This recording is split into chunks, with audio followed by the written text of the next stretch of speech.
Hello students, कैसे हैं आप सब। आई होप आप सब बहुत अच्छे होंगे। मैं हूं दिव्या और मैं आपका वेलकम करती हूं क्रेजी मैथ्स चैनल में। तो बच्चों, लास्ट क्लास में हमने इसकी एक्सरसाइज 2.2 पूरी खत्म कर ली थी। आज हम 2.3 स्टार्ट करेंगे।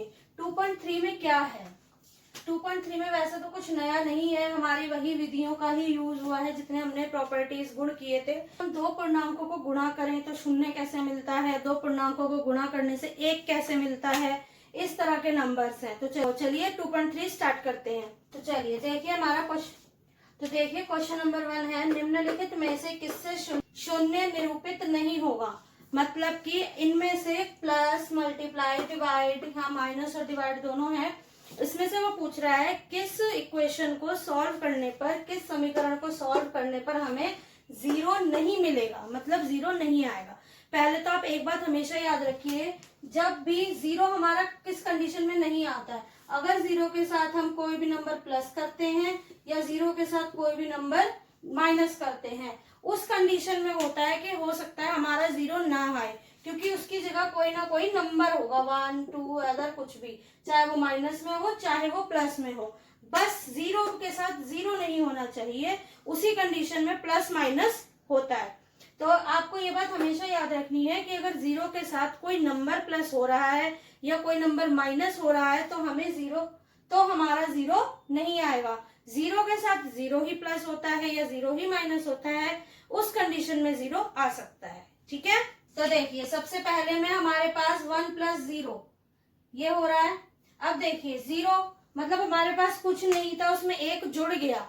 जब एक जुड़ा है तो वो नंबर बड़ा ही होगा, तो 1 आंसर आ गया। तो इसमें जीरो, शून्य निरूपित नहीं होगा। ठीक है, दूसरा देखिए 0 × 0 0 होता है, तो शून्य निरूपित होगा। इसमें देखिए जब भी जीरो किसी नंबर से डिवाइड होता है तो भी जीरो ही आता है। ये देखिए 2 0 0, तो तब भी जीरो आता है, तो ये भी होगा। यहाँ देखिए 10 में से 10 गए, 0 डिवाइडेड बाय 2, 0 को 2 से डिवाइड करेंगे तो जीरो ही आएगा।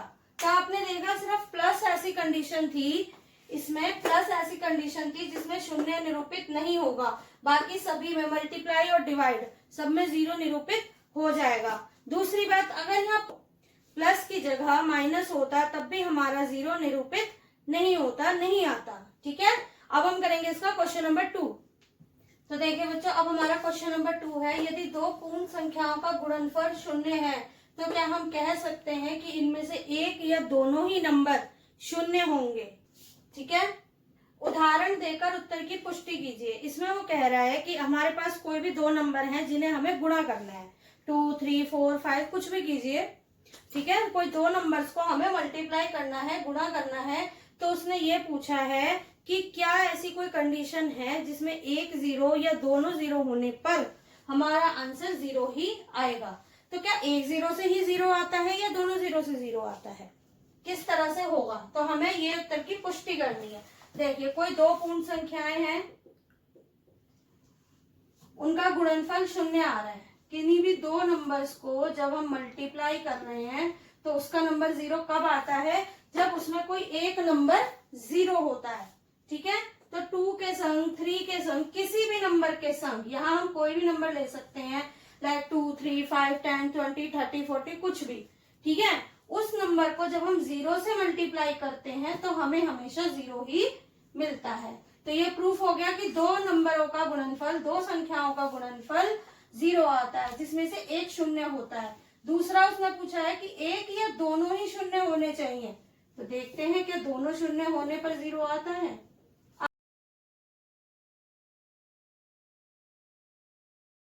आता है, तो इसका मतलब ये हुआ कि दो संख्याओं का गुणनफल एक शून्य होने पर भी आता है शून्य, और दो संख्याओं के दोनों के शून्य होने पर भी आंसर शून्य ही आता है। ठीक है, दो पूर्ण संख्याओं का गुणनफल शून्य होता है यदि कोई एक संख्या शून्य हो या दोनों संख्याएं ही शून्य हो, ये बात सही है। तो हम क्या कहेंगे, तो हम लिखेंगे कि हाँ, यदि किसी एक संख्या को एक जीरो से मल्टीप्लाई करते हैं तो भी हमारा आंसर जीरो आता है, और यदि दोनों ही संख्याएं जीरो हो तब भी हमारा उत्तर जीरो ही आएगा। ठीक है, तो ये हमारा क्वेश्चन नंबर 2 कंप्लीट हो गया है। अब हम करेंगे क्वेश्चन नंबर 3। तो हमारा क्वेश्चन नंबर 3 है, यदि दो पूर्ण संख्याओं का गुणनफल 1 है तो क्या हम कह सकते हैं कि इनमें से एक या दोनों ही 1 के बराबर होने चाहिए। उदाहरण दीजिए। देखिए, पहले उसने पूछा था 0 के लिए, अब उसने पूछा 1 के लिए कि किसी भी नंबर को हम अगर 1 से गुणा करते हैं, मतलब कि दो संख्याओं को जब हम गुणा करते हैं उनमें से यदि एक नंबर 1 आता है, एक नंबर हमारा कोई भी एक संख्या हमारी अगर 1 है तो क्या उसका आंसर 1 ही आएगा? नहीं, उसका आंसर दूसरा आ जाएगा, कुछ और आएगा। अगर दोनों ही 1 हो तो इस कंडीशन में हमारा आंसर 1 आ सकता है। मतलब कि किसी भी दो संख्याओं में से दोनों का ही 1 होना जरूरी है, जब ही हमारा उत्तर 1 आएगा, नहीं तो नहीं आएगा। नंबर ले लेते, लाइक 5 ले लेते हैं। 5 ले लेते हैं। 5 को अगर हमने 1 से मल्टीप्लाई किया, मतलब जब हम किन्हीं दो संख्याओं को गुणा कर रहे हैं उनमें से कोई एक नंबर हमारा 1 है, तो क्या उसका आंसर 1 आएगा? नहीं। तो हम कह सकते हैं यदि दो संख्याओं में से कोई एक संख्या 1 है तो हमारा उत्तर 1 नहीं आएगा। अब देखिए, यदि दोनों ही संख्याएं हमारी 1 हो तो क्या 1 आएगा? आएगा। तो हम कह सकते हैं कि यदि दोनों संख्याएं 1 के बराबर हो तो उनका गुणनफल 1 आएगा। तो हमारा क्वेश्चन नंबर 3 कंप्लीट हो गया है। अब हम इसका क्वेश्चन नंबर 4 करेंगे। तो देखिए, क्वेश्चन नंबर 4 है हमारा, वितरण विधि से ज्ञात कीजिए। वितरण विधि, डिस्ट्रीब्यूटिव प्रॉपर्टी का यूज हो रहा है यहाँ पर, गुणन का वितरण यानी उन्हें बांटना। ठीक है, तो हमें इसमें वही विधि यूज करनी है। कंफ्यूज मत होना, खाली वितरण लिखा हुआ है, इसका मतलब वही है डिस्ट्रीब्यूटिव प्रॉपर्टी। तो देखिए, पहला क्वेश्चन हमारा 728 मल्टीप्लाई 101। अब देखिए, इसमें ये नंबर बड़ा है, ये हमारा 100 के पास है, तो हम इसे ही सबसे पहले तोड़ेंगे। तो हम लिखेंगे 728 मल्टीप्लाई 100 जमा 1। अब इसमें हमारी कौन सी विधि लगी है? Distributive property. इसमें कौन सी लगी है? A B plus C is equal to A multiply C plus A multiply B plus A multiply C. तो अब हम इसे इसी फॉर्म में लिखेंगे। तो देखिए, 728 मल्टीप्लाई 100 प्लस 728 मल्टीप्लाई 1। अब इन्हें हम मल्टीप्लाई करते हैं और अब इन्हें यहाँ पर हम ऐड भी करेंगे। तो ये आ गया हमारा आंसर। हमने 728 को 100 से मल्टीप्लाई किया तो ये आ गया सेम नंबर के साथ 2 0। 728 को 1 से मल्टीप्लाई किया तो 728। अब इन दोनों को हमने जोड़ दिया। आपको अगर इस तरह से नहीं आ रहा है तो आप रफली वर्क कर सकते हैं मल्टीप्लाई का या फिर प्लस का। देखिए, मल्टीप्लाई तो बहुत इजी है क्योंकि 1 आ रहा है, 1 के साथ मल्टीप्लाई करने में कोई प्रॉब्लम नहीं होती है। अगर यहाँ प्लस डायरेक्ट नहीं हो रहा है तो आप रफ वर्क कर सकते हैं। अब देखिए इसका दूसरा पार्ट, 5437 मल्टीप्लाई, ये भी टूट जाएगा 1000 प्लस 1। अब इसमें भी सेम यही फॉर्मूला लग रहा है, A B plus C is equal to A multiply B plus A multiply C. तो देखिए, सबसे पहले A multiply B plus A multiply C. अब इन्हें मल्टीप्लाई करेंगे, 1 से मल्टीप्लाई होने पर सेम नंबर आता है और साथ में ये 3 0 आ जाएंगी। प्लस 1 से मल्टीप्लाई करो तब भी सेम नंबर ही आता है।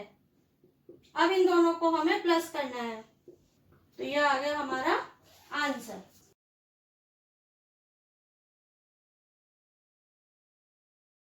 अब इसका सी पार्ट करेंगे, 824 मल्टीप्लाई, इसको लिखेंगे 20 जमा 5। ठीक है, क्योंकि ये 100 थोड़ी है, ये 100 नहीं है और ना ही 100 के पास है जो हम माइनस में लिख देंगे 100 माइनस। अगर हम इसे 100 माइनस 75 करते हैं मिल तो हमें 25 जाएगा, लेकिन ये जो 75 है ये बहुत बड़ा नंबर है। जब इसे इससे मल्टीप्लाई करेंगे तो हमें काफी लंबी मल्टीप्लाई करनी पड़ेगी, इसलिए हमने 20 और 5 को किया है। अगर 100 से पास होता 90 या 80 की फॉर्म में तब हम 100 माइनस ले सकते थे। तो देखिए, A B plus C is equal to A multiply B plus A multiply C. देखिए अब 824 मल्टीप्लाई 20 प्लस 824 मल्टीप्लाई 5। 824 को मल्टीप्लाई करेंगे तो हमारा आंसर आ जाएगा 1648 प्लस 824 को 5 से मल्टीप्लाई करते हैं तो आ गया 4120। अब इन दोनों को हम प्लस करेंगे। अब इन दोनों को हमने प्लस किया तो हमारा आंसर आ गया 20,600। तो ये हो गया हमारा आंसर। ये हमारे 3 पॉइंट्स हो गए हैं ए बी सी। अब हम इसके नेक्स्ट पार्ट्स करेंगे। अब इसका डी पार्ट करेंगे। देखिए 42 75 गुणा 125। अब देखिए इसे किस तरह से करेंगे। पहले हम इसे तोड़ते हैं तो ये आएगा हमारा 100 जमा 25। अब ये जो 25 है इसे हम और तोड़ लेते हैं ताकि हमारी जो मल्टीप्लाई है वो और इजी हो जाए। तो हम इसे और तोड़ सकते हैं। 100 प्लस 20 प्लस 5। ये देखिए वितरण का मतलब होता है बांटना। उसे हम 2 3 4 5 कितनी भी संख्याओं में बांट सकते हैं ताकि जो हमारा मल्टीप्लाई है वो बहुत इजीली सॉल्व हो जाए। तो देखिए इसको जब 100 से मल्टीप्लाई करेंगे फॉर्मूला लगाते हैं A B plus C is equal to A multiply B plus A multiply C. अब ये डी भी हो सकता है। तो देखिए अब यहाँ हम इसे डी भी लिख लेते हैं क्योंकि हमारे पास 3 नंबर्स आ गए हैं। तो ए मल्टीप्लाई डी। अब देखिए 4275 को पहले 100 से मल्टीप्लाई करेंगे प्लस अब 20 से करेंगे प्लस अब 5 से करेंगे। अब इन्हें मल्टीप्लाई करते हैं और हमारा आंसर निकालते हैं। ये देखिए जब हमने इससे मल्टीप्लाई किया तो ये आया, 20 से किया तो ये आया और 5 से किया तो ये आया। अब इन तीनों को हम प्लस करेंगे तो हमारा आंसर आ गया 5,34,875। ठीक है, ये हमने 3 पार्ट्स में तोड़ा है इसको, 100 20 और 5। ठीक है, अब इसका ई पार्ट करेंगे। देखिए इसे तोड़ते हैं। 504 गुणा 30 जमा 5।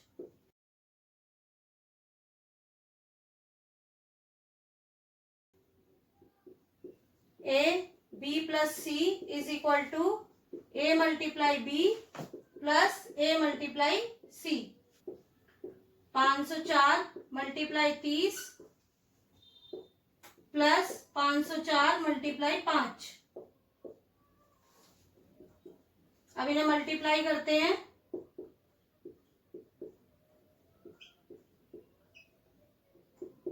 और अब इन दोनों को ऐड करेंगे तो हमारा आंसर आ गया 17,640। ठीक है, इसे मल्टीप्लाई करने पर 21,375 आएगा। यहाँ 8 नहीं 3 है, गलती से 8 बन गया था। और आप प्लीज इन सम्स को अच्छे से कीजिएगा। ये सभी डिस्ट्रीब्यूटिव प्रॉपर्टी से रिलेटेड सम्स थे। तो बच्चों अब हमारी 2.3 एक्सरसाइज खत्म हो गई है और इसी के साथ हमारा सेकंड चैप्टर भी कंप्लीट हो गया है। अब हम नेक्स्ट क्लास में इसका थर्ड चैप्टर स्टार्ट करेंगे, संख्याओं से खेलना।